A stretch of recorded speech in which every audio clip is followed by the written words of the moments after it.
Bonus tip 1.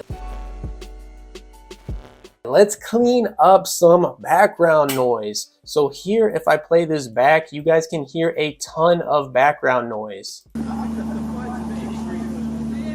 So that's no good because it's really loud and you can't hear the people's voices very well. So let's navigate to audio over here, and down underneath advanced, what we want to do is change the audio to a voice. And you can do this directly on a video clip like I'm doing, or on just an audio clip. So underneath here, all we want to do is select background noise. And let's go ahead and play this back.